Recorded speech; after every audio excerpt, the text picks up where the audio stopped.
Bonjour Clément. Bonjour Philippe, bonjour à tous. Alors Clément, vous me disiez pendant la pub que votre jeu de la semaine est déjà votre coup de cœur de l'année. Oui, absolument. Alors qu'on est qu'en mars quand même. Et ouais, mais ça va très vite. C'est Ori and the Will of the Wisp. C'est pas facile à dire pour les non-anglophones.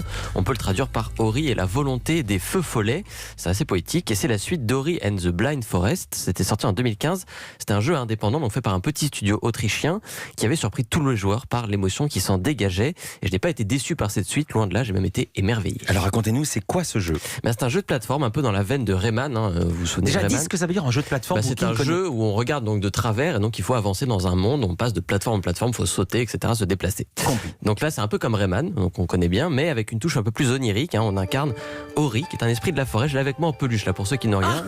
C'est une sorte de petit renard blanc qui brille dans le jeu. Un cerf aussi, on dirait. Oui, il a des grandes oreilles et des deux petites cornes, effectivement. On peut le voir sur europe1.fr. Alors en fait, donc l'histoire, c'est donc Ori, il est avec ses amis tranquillement, et à un moment, il s'envole sur le dos de son ami la chouette, mais il se retrouve éjecté lors d'une tempête. Il arrive seul dans les contrées hostiles de Niwen, des contrées qu'il va devoir explorer pour s'en sortir. Et pour ça, eh bien nous, le joueur, on le contrôle et on acquiert des compétences pour attaquer, se défendre, se déplacer plus vite. Et c'est tout le sel d'un jeu de plateforme. Il faut trouver son chemin dans un vrai labyrinthe avec plein de zones différentes, éviter les obstacles, tuer les ennemis, le tout en sautant, en sprintant et en se balançant avec doigté. Qu'est-ce qui vous a plu exactement dans ce jeu, Clément? C'est la parfaite alliance de la forme et du fond dans le jeu vidéo aujourd'hui. La forme, c'est ce que je viens d'évoquer, ce gameplay qu'il faut vraiment maîtriser. On passe beaucoup de temps à mourir dans ce genre de jeu.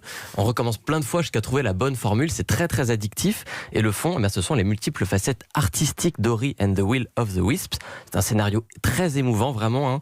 Un personnage attachant alors qu'il ne parle même pas Ori. Il fait juste des petits sons, des petits bruits.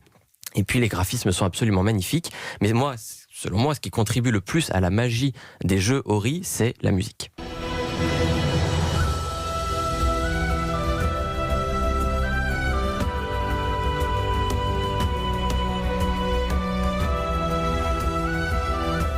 Cette musique, donc très onirique, elle a été écrite par Gareth Cocker. C'est un compositeur anglais de musique de jeux vidéo. Il ne fait que ça, il est spécialisé. Cette musique, elle a été enregistrée avec un orchestre symphonique, plus de 90 musiciens et un chœur de personnes au studio R à Londres. Wow. Alors, studio R, c'est des studios qui sont assez mythiques en termes de musique de film. C'est là qu'ont été enregistrées les musiques d'Harry Potter et de Inception, notamment avec John Williams et Hans Zimmer.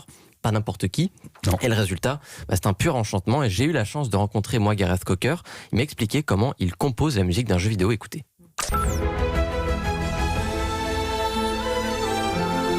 Les créateurs du jeu commencent par concevoir très vaguement la façon de jouer, comment le personnage bouge, ce qu'il peut faire.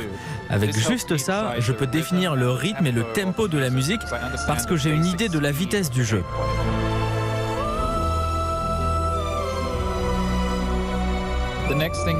Ensuite viennent les dessins préparatoires. Avec eux, je choisis les instruments car, personnellement, j'associe chaque couleur à un instrument de musique.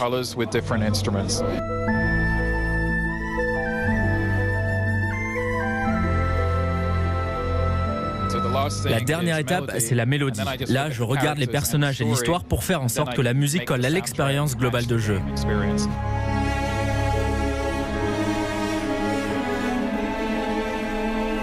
Et rien que pour cette musique qui est vraiment envoûtante, on se laisse porter dans le jeu pendant des heures comme ça. Je vous recommande vraiment de jouer à Ori and the Will of the Wisp. Foncez, c'est disponible sur Xbox One et sur PC. Ça coûte 30 € pour environ 15 merveilleuses heures de jeu. Voilà, 90 musiciens. Heureusement que c'était un petit studio. Imaginez, ça avait été un gros studio qui avait fait ça. Merci beaucoup, Clément Le Saffre.